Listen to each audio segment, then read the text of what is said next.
ਸ਼ਰਮਾ ਜੀ, ਖਬਰਾਂ ਦੇ ਵੱਲ ਆਈਏ ਤੇ ਸ਼ੁਰੂਆਤ ਕਰੀਏ ਕਮੇਟੀਆਂ ਤੋਂ, ਦੋ ਕਮੇਟੀਆਂ ਤੋਂ। ਕਹਿੰਦੇ ਹਰਿਆਣਾ ਕਮੇਟੀ ਖੱਟਰ ਦੀ ਝੋਲੀ ਜਾ ਪਈ ਤੇ ਸ਼੍ਰੋਮਣੀ ਕਮੇਟੀ ਜਾ ਵੜੀ ਅਮਿਤ ਸ਼ਾਹ ਦੇ ਬੂਹੇ ਤੇ। ਮਾਜਰਾ ਕੀ ਹੈ ਜੀ? ਬਿਲਕੁਲ ਪ੍ਰਵੀਨ ਜੀ, ਹਰਿਆਣਾ ਕਮੇਟੀ ਨੂੰ ਮਾਨਤਾ ਵੱਖਰੀ ਮਿਲ ਗਈ ਆ। ਉਸਨੇ ਉਹ ਕਹਿ ਲਓ ਕਿ ਆਪਣੀ ਕਾਨੂੰਨੀ ਲੜਾਈ ਜਿੱਤੀ, ਚਾਹੇ ਉਹ ਸਰਕਾਰਾਂ ਦੇ ਮਤਲਬ ਕਿ ਰਸੂਖ ਨਾਲ ਉਹਨੇ ਆਪਣਾ ਧਰ ਕਾਇਮ ਕੀਤੀ, ਤੇ ਅੱਜ ਹਰਿਆਣੇ ਦੇ ਵਿੱਚ ਵੱਖਰੀ ਕਮੇਟੀ ਬਣ ਗਈ ਆ ਜੀ। ਇੱਕ ਪਾਸੇ ਹਰਿਆਣੇ ਦੀ ਵੱਖਰੀ ਗੁਰਦੁਆਰਾ ਪ੍ਰਬੰਧਕ ਕਮੇਟੀ ਗੁਰੂ ਘਰਾਂ ਦੀ ਸੇਵਾ ਸੰਭਾਲ, ਗੋਲਕਾਂ, ਉਹ ਸਾਰਾ ਕੁਝ ਆਪਣੇ ਕਬਜ਼ੇ 'ਚ ਲੈਣਾ ਚਾਹੁੰਦੀ ਆ। ਦੂਸਰੇ ਪਾਸੇ ਪ੍ਰਧਾਨਗੀ ਨੂੰ ਲੈ ਕੇ ਅਜੇ ਵੀ ਖਿੱਚੋਤਾਣ। ਝਿੰਡਾ ਕਹਿੰਦੇ ਮੈਂ ਪ੍ਰਧਾਨ ਆ, 41-42 ਚੋਂ 30-31 ਮੈਂਬਰ ਮੇਰੇ ਨਾਲ ਨੇ। ਉਧਰ ਦਾਦੂਵਾਲ ਕਹਿੰਦੇ ਕਿ ਨਹੀਂ, ਪ੍ਰਧਾਨ ਤਾਂ ਮੈਨੂੰ ਬਣਾਇਆ ਹੋਇਆ, ਦੁਬਾਰਾ ਵੋਟਾਂ ਪਵਾ ਲਓ। ਝਿੰਡਾ ਕਹਿੰਦੇ ਮੈਂ ਬਿਮਾਰ ਸੀ ਤਾਂ ਉਹਨੂੰ ਕਾਰਜਕਾਰੀ ਲਾਇਆ ਸੀ, ਤੇ ਇਸ ਲਈ ਉਹ ਆਪਸ 'ਚ ਖਿੱਚੋਤਾਣ ਅਜੇ ਜਾਰੀ ਆ। ਪਰ ਇਹ ਸਭ ਦੇ ਦਰਮਿਆਨ ਹੀ ਪੂਰੀ ਤਰ੍ਹਾਂ ਨਾਲ ਮਤਲਬ ਕਿ ਹਰਿਆਣੇ ਦੇ ਗੁਰੂ ਘਰਾਂ ਦਾ ਸ਼੍ਰੋਮਣੀ ਕਮੇਟੀ ਜਿਹੜੀ ਪਹਿਲਾਂ ਚਲਾਉਂਦੀ ਸੀ, ਜਿਹੜੇ ਅਦਾਰਿਆਂ ਨੂੰ, ਉਹਨਾਂ ਦਾ ਕੰਟਰੋਲ ਹੱਥ 'ਚ ਲੈਣ ਦੇ ਲਈ ਇੱਕ ਮਤਲਬ ਕਿ 9 ਤਰੀਕ ਦੀ ਡੈਡਲਾਈਨ ਮਿੱਥਤੀ ਆ ਹੁਣ, 9 ਅਕਤੂਬਰ। ਉਹਦਾ ਤਰੀਕਾ ਕੀ ਕੱਢਿਆ ਕਿ ਗੁਰਦੁਆਰਾ ਨਾਢਾ ਸਾਹਿਬ ਜਿਹੜਾ ਐਨ ਪੰਚਕੂਲੇ ਦੇ ਨਾਲ ਲੱਗਦਾ, ਉੱਥੇ ਇੱਕ ਅਰਦਾਸ ਸਮਾਗਮ ਰੱਖਿਆ ਗਿਆ, ਧੰਨਵਾਦ ਸ਼ੁਕਰਾਨਾ ਅਰਦਾਸ ਸਮਾਗਮ ਰੱਖਿਆ ਗਿਆ, ਤੇ ਤਾਂ ਕਿ ਹਰਿਆਣਾ ਕਮੇਟੀ ਨਵੀਂ ਜਿਹੜੀ ਬਣੀ ਆ ਉਹ ਆ ਕੇ ਉੱਥੇ ਅਰਦਾਸ ਕਰਾਏਗੀ। 7 ਅਕਤੂਬਰ ਨੂੰ ਅਖੰਡ ਪਾਠ ਸਾਹਿਬ ਦੇ ਪਾਠ ਰੱਖੇ ਜਾਣੇ ਆ ਤੇ 9 ਅਕਤੂਬਰ ਨੂੰ ਭੋਗ ਪੈਣੇ ਆ। ਤੇ ਜਦੋਂ 9 ਅਕਤੂਬਰ ਨੂੰ ਭੋਗ ਪੈਣੇ ਆ, ਅਖੰਡ ਪਾਠ ਸਾਹਿਬ ਦੇ ਭੋਗ ਸਮਾਗਮ ਦੇ ਵਿੱਚ ਕਹਿੰਦੇ ਕਿ ਸਿੱਖ ਜਥੇਬੰਦੀਆਂ ਨੂੰ, ਹਰਿਆਣਾ ਦੇ ਸਿੱਖਾਂ ਨੂੰ, ਨੁਮਾਇੰਦਿਆਂ ਨੂੰ, ਪਰਿਵਾਰਾਂ ਨੂੰ, ਸਰਕਾਰ ਨੂੰ, ਮੁੱਖ ਮੰਤਰੀ ਸਾਹਿਬ ਤੇ ਉਹਨਾਂ ਦੀ ਕੈਬਨਿਟ ਨੂੰ ਉਚੇਚਾ ਸੱਦਾ ਦਿੱਤਾ ਗਿਆ। ਤੇ ਪਤਾ ਲੱਗ ਰਿਹਾ ਕਿ ਉਹਦੇ ਵਿੱਚ ਬਕਾਇਦਾ ਤੌਰ ਤੇ ਹਰਿਆਣਾ ਦੇ ਮੁੱਖ ਮੰਤਰੀ ਮਨੋਹਰ ਲਾਲ ਖੱਟਰ ਤੇ ਉਹਨਾਂ ਦਾ ਸਾਰਾ ਮੰਤਰੀ ਮੰਡਲ ਹਾਜ਼ਰ ਹੋਏਗਾ, ਕਿਉਂਕਿ ਉਹਨਾਂ ਦੇ ਧਿਆਨ ਦੇ ਵਿੱਚ 25 ਤੋਂ 30 ਲੱਖ ਸਿੱਖ ਵੋਟ ਵੀ ਹੈ। ਸੋ ਇਸ ਲਈ ਲੀਡਰ ਉੱਥੇ ਜ਼ਰੂਰ ਜਾਂਦੇ ਨੇ ਜਿੱਥੇ ਇਕੱਠ ਹੋਵੇ, ਜਿੱਥੇ ਉਹਨਾਂ ਨੂੰ ਬੰਦੇ ਨਹੀਂ, ਜਿੱਥੇ ਵੋਟਾਂ ਲੱਗਣ। ਸੋ ਇਸ ਲਈ ਉਹਨਾਂ ਦੇ ਲਈ ਇਹ ਧਾਰਮਿਕ ਰਵਾਇਤ ਆ। ਉਹਨਾਂ ਲਈ ਤਾਂ ਸਿਰਫ ਇਹ ਵੋਟ ਬੈਂਕ ਹੈ ਕਿ ਸਿੱਖ ਵੋਟ ਬੈਂਕ ਸਾਡੇ ਨਾਲ ਆ ਜਾਵੇ, ਤਾਂ ਕਿ ਅਸੀਂ ਕਹੀਏ ਕਿ ਅਸੀਂ ਹਰਿਆਣੇ ਦੇ ਸਿੱਖਾਂ ਨੂੰ ਇੱਕ ਵੱਖਰਾ ਅਧਿਕਾਰ ਦਿਵਾਤਾ।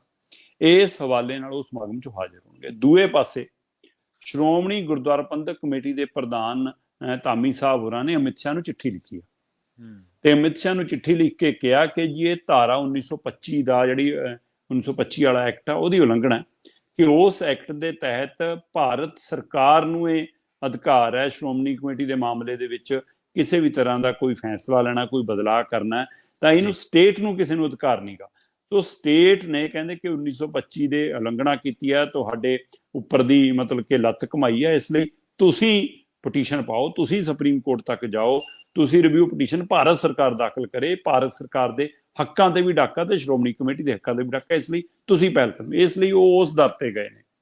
ਪਰ ਇਹ ਸਾਰੇ ਪਹਿਲੂ ਦੇ ਵਿੱਚ ਇੱਕ ਪਹਿਲੂ ਜਿਹੜਾ ਹੋਰ ਹੈ ਪ੍ਰਵੀਨ ਜੀ, ਉਹ ਇਹ ਆ ਕਿ ਸ਼੍ਰੋਮਣੀ ਕਮੇਟੀ ਦਾ ਇਜਲਾਸ ਹੈ ਸ਼ੁੱਕਰਵਾਰ ਨੂੰ, ਤੇ ਉਹ ਇਜਲਾਸ ਹਗਾਮਾ ਭਰਪੂਰ ਹੋ ਸਕਦਾ ਹੈ। ਕਾਰਨ ਉਹਦਾ ਇਹ ਹੈ ਕਿ ਉਸ ਇਜਲਾਸ ਦੇ ਵਿੱਚ ਇਹੀ ਮੁੱਦਾ ਆਉਣਾ, ਪਰ ਉਸ ਇਜਲਾਸ ਦੇ ਵਿੱਚ ਕੁਝ ਧਿਰਾਂ ਨੇ ਸਵਾਲ ਖੜੇ ਕਰ ਦਿੱਤੇ ਨੇ। ਮੈਂ ਉਹ ਦੇਖ ਰਿਹਾ ਸੀਗਾ, ਗੁਰਪ੍ਰੀਤ ਥੋਰੀ ਨੇ ਜਿਹੜੇ, ਉਹਨਾਂ ਨੇ ਇੱਕ ਬੜੀ ਵੱਡੀ ਮਤਲਬ ਕਿ ਟਿੱਪਣੀ ਕਹਿ ਲਓ ਇਸ ਹਵਾਲੇ ਨਾਲ ਉਹਨਾਂ ਨੇ ਗੱਲ ਸਾਹਮਣੇ ਲਿਆਂਦੀ। ਉਹ ਕਹਿੰਦੇ ਕਿ ਭਾਈ ਮੈਨੂੰ ਇਹ ਤਾਂ ਦੱਸ ਦਿਓ ਕਿ ਤੁਹਾਨੂੰ ਹੁਣ ਮੀਂਹ ਪੈਣ ਤੋਂ ਬਾਅਦ ਛਤਰੀ ਤਾਣਨ ਦੀ ਕੀ ਲੋੜ ਪੈਗੀ। ਉਹ ਕਹਿੰਦੇ ਜਦੋਂ ਸਾਰਾ ਮੀਂਹ ਵਰ ਲਿਆ ਫਿਰ ਤੁਸੀਂ ਹੁਣ ਛਤਰੀ ਤਾਣ ਰਹੇ ਹੋ। ਉਹ ਕਹਿੰਦੇ ਕਿ ਅੰਤਰਿੰਗ ਕਮੇਟੀ ਦੇ ਮੈਂਬਰ ਨੇ ਉਹ, ਤੇ ਉਹਨਾਂ ਨੇ ਹਵਾਲਾ ਹੀ ਦਿੱਤਾ, ਕਹਿੰਦੇ ਕਿ 2014 ਦੇ ਵਿੱਚ ਇਹ ਕਮੇਟੀ ਹੋਂਦ ਚ ਆਈ ਸੀ ਜੀ, ਤੇ ਜਦੋਂ ਇਹ ਕਮੇਟੀ ਹੋਂਦ ਚ ਆਈ ਤਦ ਅਕਾਲੀ ਦਲ ਭਾਈਵਾਲ ਸੀ ਭਾਜਪਾ ਦੇ ਨਾਲ, ਤੇ ਉਸ ਸਮੇਂ ਪੰਜਾਬ 'ਚ ਵੀ ਸਰਕਾਰ ਸੀ, ਕੇਂਦਰ 'ਚ ਵੀ ਤੁਸੀਂ ਇਹਨਾਂ ਦੇ ਨਾਲ ਭਾਈਵਾਲ ਮਿਲੇ ਹੋਏ ਸੀ, ਤੇ ਫਿਰ ਤੁਸੀਂ ਉਸ ਸਮੇਂ ਇਸ ਮੁੱਦੇ ਤੇ ਰੋਕਣ ਲਈ ਕਿਹੜਾ ਕਦਮ ਚੱਕਿਆ ਸਾਨੂੰ ਦੱਸ ਦਿਓ। ਉਸ ਸਮੇਂ ਸ਼੍ਰੋਮਣੀ ਕਮੇਟੀ ਨੇ ਕੀ ਐਕਸ਼ਨ ਲਿਆ ਦੱਸ ਦਿਓ। ਕਹਿੰਦੇ ਜਦ ਤੱਕ ਤੁਸੀਂ ਚੱਲੀ ਗਏ ਕਿ ਹਾਂ ਕੋਈ ਗੱਲ ਨਹੀਂ, ਹੋ ਲੈਣ ਦਿਓ, ਆਪਣੇ ਹੀ ਹੈ, ਰੌਲਾ ਨਹੀਂ ਪਾਉਣਾ, ਵਿਰੋਧ ਨਹੀਂ ਕਰਨਾ, ਤੇ ਹੁਣ ਜਦੋਂ ਹੱਥੋਂ ਨਿਕਲ ਗਈ ਖੇਡ, ਹੁਣ ਤੁਹਾਨੂੰ ਧਾਰਾ ਵੀ ਚੇਤੇ ਆ ਗਈ, ਤੁਹਾਨੂੰ ਕਾਨੂੰਨ ਵੀ ਚੇਤੇ ਆ ਗਿਆ, ਹੁਣ ਕਿਉਂ। ਸੋ ਇਸ ਲਈ ਇਹਦਾ ਮਤਲਬ ਜਿਹੜੀ ਸ਼ੁੱਕਰਵਾਰ ਨੂੰ ਇਜਲਾਸ ਹੋਣਾ ਸ਼੍ਰੋਮਣੀ ਗੁਰਦੁਆਰਾ ਪ੍ਰਬੰਧਕ ਕਮੇਟੀ ਦਾ, ਉਹ ਵੱਡਾ ਹਗਾਮਾ ਭਰਪੂਰ ਵੀ ਹੋ ਸਕਦਾ।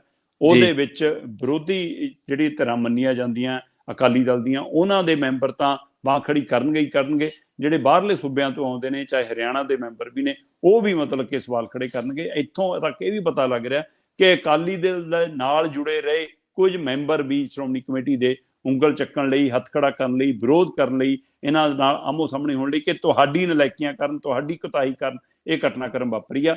ਪਰ ਜੇਕਰ ਤੁਸੀਂ ਝਿੰਡਾ ਸਾਹਿਬ ਨੂੰ ਸੁਣੋ ਤਾਂ ਉਹਨਾਂ ਨੇ ਕਮਾਲ ਦੀ ਮਤਲਬ ਕਿ ਦਲੀਲ ਦੇਖੋ।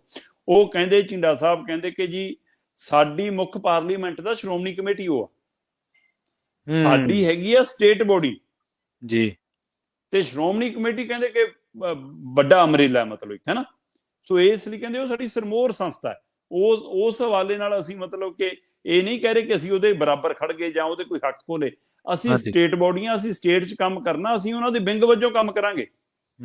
ਸਾਨੂੰ ਉਹ ਥਾਪੜਾ ਦੇਣ, ਸਾਨੂੰ ਚਾਬੀਆਂ ਸੌਂਪਣ। ਤੇ ਉਹ ਕਹਿੰਦੇ 9 ਤਰੀਕ ਨੂੰ ਜਿਹੜਾ ਅਖੰਡ ਪਾਠ ਸਾਹਿਬ ਦੇ ਭੋਗ ਪੈਣੇ ਆ, ਉਹਦੇ ਲਈ ਅਸੀਂ ਜਥੇਦਾਰ ਸਾਹਿਬ ਨੂੰ ਵੀ ਸੱਦਾ ਦਿੰਨੇ ਆ, ਅਕਾਲ ਤਖਤ ਸਾਹਿਬ ਦੇ ਜਥੇਦਾਰ ਵੀ ਆਉਣ ਉਸ ਸਮਾਗਮ ਦੇ ਵਿੱਚ, ਸਾਨੂੰ ਅਸ਼ੀਰਵਾਦ ਦੇ ਕੇ ਜਾਣ, ਸਾਨੂੰ ਥਾਪੜਾ ਦੇ ਕੇ ਜਾਣ, ਤੇ ਸ਼੍ਰੋਮਣੀ ਕਮੇਟੀ ਨੂੰ ਕਹਿਣ ਕਿ ਸਾਨੂੰ ਭਾਈ ਗੁਰੂ ਘਰਾਂ ਦੀਆਂ ਚਾਬੀਆਂ ਉਸ ਦਿਨ ਸੌਂਪ ਜਾਣ, ਨਹੀਂ 9 ਤਰੀਕ ਤੋਂ ਬਾਅਦ ਫਿਰ ਅਸੀਂ ਗੁਰੂ ਘਰਾਂ ਦੀ ਸੇਵਾ ਸੰਭਾਲ ਆਪੇ ਸੰਭਾਲ ਲੈਣੀ। ਸੋ ਇਸ ਲਈ ਇਹ ਹੁਣ ਸ਼ੁੱਕਰਵਾਰ ਦੀ ਬੈਠਕ ਔਰ 9 ਤਰੀਕ ਦੇ ਭੋਗ ਦਾ ਸਮਾਗਮ, ਇਹ ਦੋਵਾਂ ਦੇ ਵਿੱਚ ਕਿੰਨੀ ਕੁ ਸਿਰਤਾ, ਕਿੰਨਾ ਕੁ ਤਾਲਮੇਲ ਸ਼੍ਰੋਮਣੀ ਕਮੇਟੀ ਔਰ ਹਰਿਆਣਾ ਕਮੇਟੀ 'ਚ ਬਣਦਾ, ਇਹ ਦੇਖਣ ਵਾਲੀ ਗੱਲ ਹੋਏਗੀ। ਨਹੀਂ 9 ਤਰੀਕ ਤੋਂ ਬਾਅਦ ਟਕਰਾਅ ਵਾਲੀ ਸਥਿਤੀ ਵੱਧ ਸਕਦੀ ਹੈ, ਔਰ ਖੱਟਰ ਸਰਕਾਰ ਦਾ ਉਸ ਸਮਾਗਮ ਦੇ ਵਿੱਚ ਆਉਣ ਦਾ ਤੈਅ ਹੋਣਾ ਜਾਂ ਪਤਾ ਲੱਗਣਾ, ਜਾਂ ਸਰਕਾਰ ਦੀ ਜਿਹੋ ਜਿਹੀ ਭੂਮਿਕਾ ਰਹੀ ਹੈ ਹਰਿਆਣਾ ਕਮੇਟੀ ਨੂੰ ਬਣਾਉਣ 'ਚ ਹੈ, ਕਿਉਂਕਿ ਸ਼ੁਰੂ ਇਹ ਹੁੱਡੇ ਦੇ ਟਾਈਮ ਹੁੰਦੀ ਹੈ, ਤੇ ਹੁਣ ਉਹਨੂੰ ਉਸ ਗੇਮ ਨੂੰ ਆਪਣੇ ਪਾਲੇ 'ਚ ਲਿਆਉਣ ਦੇ ਲਈ ਜਿਵੇਂ ਖੱਟਰ ਨੇ ਖੇਡ ਕੀਤੀ ਆ, ਸੋ ਬੀਜੇਪੀ ਦੀ ਜਿਹੜੀ ਹੁਣ ਇਹ ਪਾਲਿਸੀ ਹੈ ਉਸ ਦੇ ਤਹਿਤ ਇਹਦਾ ਮਤਲਬ ਇਹ ਟਕਰਾਅ ਵੱਲ ਨੂੰ ਜੇਕਰ ਵਧਿਆ ਤਾਂ ਇਹ ਚਿੰਤਾ ਵਾਲੀ ਗੱਲ ਵੀ ਹੋ ਸਕਦੀ ਹੈ, ਕਿਉਂਕਿ ਇੱਕ ਪਾਸੇ ਇੱਕ ਦੀ ਪਿੱਠ ਤੇ ਖੱਟਰ ਸਰਕਾਰ ਖੜੀ ਆ, ਤੇ ਦੂਏ ਵਾਲੇ ਪਾਸੇ ਅਮਿਤ ਸ਼ਾਹ ਨੂੰ ਰੋਣ ਜਾ ਰਹੇ ਨੇ, ਉਹਦੇ ਦਰ ਤੇ ਬੂਹਾ ਖਟਕਾਉਣ ਜਾ ਰਹੇ ਨੇ। ਪਰ ਅਮਿਤ ਸ਼ਾਹ ਔਰ ਖੱਟਰ 'ਚ ਕਿਸੇ ਨੂੰ ਕੋਈ ਫਰਕ ਨਹੀਂ ਆਉਂਦਾ, ਸਭ ਨੂੰ ਪਤਾ ਕਿ ਨਾ ਹੀ ਵੱਖਰੇ ਨੇ, ਇੱਕੋ ਸਿੱਕੇ ਦੇ ਦੋ ਪਹਿਲੂ ਨੇ ਇਹ। ਸੋ ਇੱਕੋ ਧਿਰ ਹੈ, ਇੱਕੋ ਪਰਿਵਾਰ ਹੈ, ਇੱਕੋ। ਤੇ ਅਮਿਤ ਸ਼ਾਹ ਦੇ ਕਹੇ ਤੇ ਬਿਨਾਂ ਤਾਂ ਖੱਟਰ ਸਾਹਿਬ ਇਹ ਨਹੀਂ ਤੈਅ ਕਰਦੇ ਕਿ ਮੈਂ ਦਿੱਲੀ ਕੰਨੀ ਨੂੰ ਜਾਣਾ ਕਿ ਪੰਜਾਬ ਕੰਨੀ ਨੂੰ ਆਉਣਾ। ਸੋ ਗੱਡੀ ਕਿੱਧਰ ਨੂੰ ਨਿਕਲਣੀ, ਇਹ ਫੈਸਲਾ ਵੀ ਅਮਿਤ ਸ਼ਾਹ ਹੀ ਕਰਦੇ ਨੇ। ਸਰਕਾਰ ਨੇ ਕਿਹੜਾ ਫੈਸਲਾ ਲੈਣਾ, ਕੀ ਕਰਨਾ, ਦਿੱਲੀ ਤੋਂ ਪੁੱਛੇ ਬਿਨਾਂ ਨਹੀਂ ਹੁੰਦਾ। ਕੀ ਹਰਿਆਣੇ ਦੇ ਵਿੱਚ ਇਹ ਸਰਕਾਰ ਦੇ ਰਾਜਕਾਲ ਦੇ ਵਿੱਚ ਇੰਜ ਮਾਨਤਾ ਮਿਲਣੀ, ਇੰਜ ਸ਼੍ਰੋਮਣੀ ਕਮੇਟੀ ਨੂੰ ਅੱਗੇ ਲਿਆਉਣਾ, ਕੀ ਇਹ ਕੇਂਦਰ ਦੀ ਸਰਕਾਰ ਦੀ ਸਹਿਮਤੀ ਤੋਂ ਬਿਨਾਂ ਹੋ ਗਿਆ? ਸਾਰਿਆਂ ਨੂੰ ਪਤਾ। ਇਸ ਲਈ ਸ਼੍ਰੋਮਣੀ ਕਮੇਟੀ ਦਾ ਹੁਣ ਰੋਣ ਦਾ ਉੱਥੇ ਜਾ ਕੇ, ਇਸੇ ਲਈ ਮੈਂ ਤਾਂ ਹੀ ਕਹਿ ਰਿਹਾ ਕਿ ਹਗਾਮਾ ਭਰਪੂਰ ਰਹੇਗੀ ਇਹਨਾਂ ਦੀ ਇਜਲਾਸ, ਕਿ ਹੁਣ ਰੋਣ ਦਾ ਕੀ ਫਾਇਦਾ? 2014 ਚ ਝੰਡਾ ਚੱਕਣਾ ਸੀ, ਜਦੋਂ ਚੱਕਣਾ ਸੀ।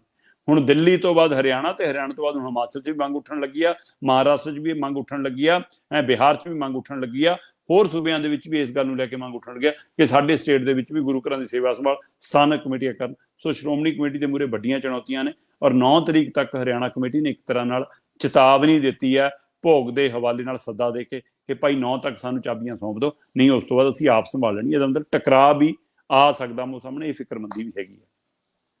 ਹਾਂਜੀ ਬਿਲਕੁਲ, ਜਦੋਂ ਪੰਥਕ ਧਿਰਾਂ ਦੇ ਦਰਮਿਆਨ ਟਕਰਾਅ ਹੁੰਦਾ ਤਾਂ ਉਹਦੇ 'ਚ ਪੰਥ ਦਾ ਨਾ ਪੰਥ ਨੂੰ ਚਾਹੁਣ ਵਾਲਿਆਂ ਦਾ ਕੋਈ ਫਾਇਦਾ ਨਹੀਂ ਹੁੰਦਾ, ਉਹਦੇ 'ਚ ਸਗੋਂ ਨੁਕਸਾਨ ਹੀ ਹੈ। ਪੰਥਕ ਏਕਤਾ ਨੂੰ, ਪੰਥ ਦੀ ਸ਼ਕਤੀ ਨੂੰ ਢਾਹ ਲੱਗਦੀ ਹੈ।